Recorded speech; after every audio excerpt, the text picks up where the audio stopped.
castles, the home of Churchill, and this house has been sitting here since the 17th century. So welcome, we're delighted to have you. And in a sense, this is an indication of the long-standing bonds that exist between our two countries. I know that you personally have spent lots of time in the United Kingdom, and you know that I've spent lots of time in the US, and I'm very, very fond of the country. Our bilateral relations are in a wonderful place, having struck our economic prosperity deal and working hard on a new technology partnership, which will be very, very exciting indeed. Today, of course, we will be discussing the developing situation in the Middle East and in Gaza, which is of great concern, and of course the ongoing war in Ukraine and our desire to see that come to an end. And I'm sure we'll be reflecting on other issues of global interest and concern. But welcome to my home here in the wonderful county of Kent. Thank you. It's good to be here. Well, thank you so much for having me, Mr. Foreign Secretary. It's good to see you all and good to see your team here. As you said, this is a very special relationship between our two countries, and I think me being here is just another part of that. So we've already, in the brief time that we've been here, my kids have fallen asleep on your floor. We've gone fishing in the lake outside, and unfortunately, the one strain on the special relationship is that all of my kids caught a fish, but the Foreign Secretary did not. I'm sorry. It is great to be here in Kent again. My wife and I love this section, this area of the UK. We actually were here a couple of years ago. We went to Dover and to the Cathedral of Canterbury, so we love this country. We certainly love this part of the country.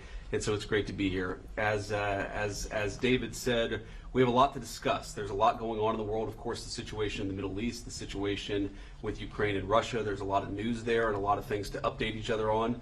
I believe that we're going to talk about our economic partnerships, both in technology, but also the broader shared economic relationship that we have, and we're so thrilled about that. But just on a personal note, I have to say that I really have become a good friend, and David has become a good friend of mine, and so it's great to spend some time here with him and his family. On the trip over here, my 3-year-old daughter in particular kept on asking if she was going to get to hang out with Maya. The answer, happily, was yes, and you've been very, very gracious host to me and the whole family, so we're very grateful to that. And to the people of England, I really love this country, and in particular, having never been to this beautiful house before and seen the surrounding area, I just say that the people who built it, the people who sustained it, I think really love the human spirit, and being here lifts up the human spirit. And so I feel, from one vice president to the people of England, thank you for having such a beautiful place for foreigners like me to come and talk about the issues of the day, because we really appreciate it, and we're really thrilled to be here. So to David and your team, thank you so very much. Thank you. Absolutely. Thank you. Yeah. Did you catch a fish, sir? I caught a few, actually. Yeah, I don't want to brag, but we did okay. Can you speak to how you became such good friends? Well, you know, David, I guess when you were in opposition, right, and I had just gotten elected to the United States Senate, obviously we come from sort of different political spectrums, but he was kind enough to make time on a visit to D.C. We got to know each other a little bit then and just kept on seeing each other, and our families enjoy each other's company very much, which always helps. But we care about this relationship, and we care about the fact that though we're separated by an ocean, and I guess as Churchill said, by a common language, that we have a lot in common, and there's a lot to do and a lot to work on together. You know, David once said to me, this is probably a couple of years ago, that there's this feeling that the world is in a state of incredible tension. And I certainly felt that a couple of years ago. I think that the President of the United States over the last 6-7 months has done a lot to lower that tension, but there's a lot that the United Kingdom and the United States can do, I think, to bring greater peace and greater stability to the world. And so we share that conviction, and that's made it easy for us to spend time together and work on the issues of the day. Mr. Vice President, some big issues in the Middle East. What do you make of the UK's decision to recognise the state of Palestine? Do you think that's a bad decision? Well, it's one of the things that we're going to talk about. Obviously, the United Kingdom is going to make its decision. We have no plans to recognize a Palestinian state. I don't know what it would mean to really recognize a Palestinian state, given the lack of a functional government there. You know, what the president has made very clear is our two goals are very simple right now vis-a-vis the situation in Israel and Gaza. Number one, it's We want to make it so that Hamas cannot attack innocent Israeli civilians ever again, and we think that has to come through the eradication of Hamas. Second, the president has been very moved by these terrible images of the humanitarian crisis in Gaza, so we want to make sure that we solve that problem. I think all of us can work on how to solve that problem. Obviously, it's not an easy problem to solve, or it would have already been dealt with, but we share, I think, that focus and that goal. We may have some disagreements about how exactly to accomplish that goal, and we'll talk about that today. Mr. Vice President, what do you make of President Trump's comments last week about you the likely front runner in the 2028 race? I don't want to talk about lowly things like politics in this grand house. Come on. Look, I think my view on the politics of 2028 is I'm not really focused even on the election in 2026, much less 2 years after that. And if we do a good job for the American people, the politics will take care of itself. So I'm going to try to do a good job for the American people, just as David's trying to do a good job for the people of the UK. Mr. Vice President, was the president given a heads up about Israel's intention to occupy Gaza City? I'm not going to speak to private conversations between the Israeli government and our government. I think the president obviously has been very clear about his goals, about what he wants to accomplish in the Middle East, and he's going to keep on doing that. The president, as you know, speaks to these issues commonly. I'm sure that he'll talk at some point to the media about his response to what's happened or what was announced earlier today in Gaza. But our goals are very clear. We want to make it so that Hamas can't attack innocent people. We want to solve the humanitarian problems in Gaza. We're working incredibly hard, the president and the entire team, to make sure that happens. I mean, we've been in constant negotiations and conversations, even the last 24 hours, about how to get more aid into Gaza, about how to solve that humanitarian problem, and also how to get Hamas to a position where they can't continue to threaten the citizens and the civilians of Israel. So there's a lot of work to do there. There's a lot of common objectives here. There is some, I think, disagreement about how exactly to accomplish those common objectives, but look, it's a tough situation. Of course, we're not going to know exactly how to solve a very complicated problem. As the president has said himself, people in some ways have been fighting for thousands of years. If it was easy to bring peace to that region of the world, it would have been done already. Mr. Vice President, you've expressed some concerns in the past about free speech in the United Kingdom and Europe more broadly.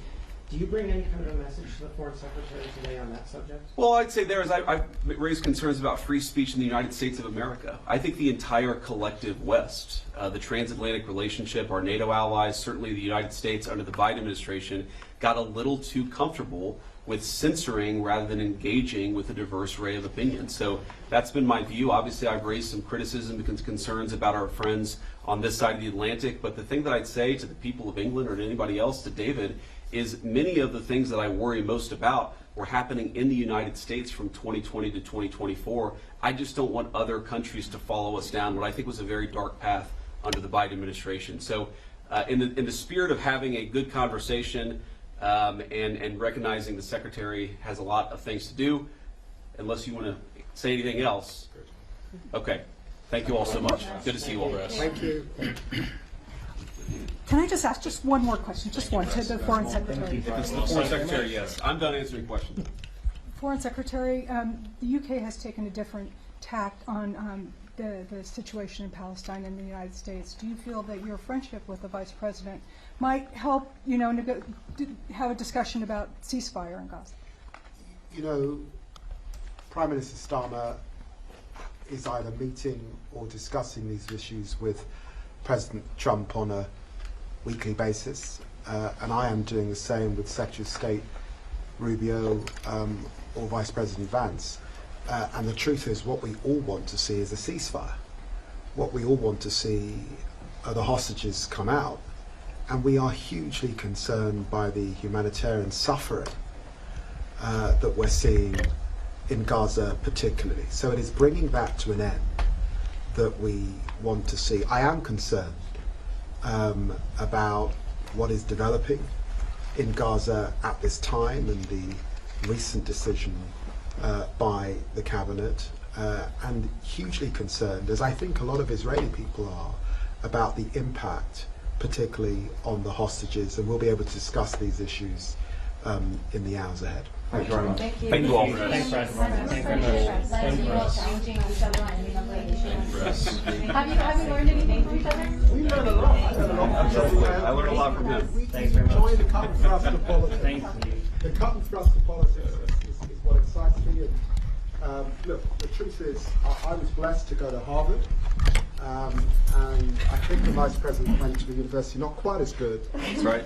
Yeah, and so we enjoy that political debate and discussion particularly. But you know, there are areas where there are actually joint concern. We both have a joint concern about outcomes for working people. That is the truth of it. Absolutely. And we have also discussed issues like irregular and illegal migration and how we deal with those issues. So there are commonalities and then there are differences.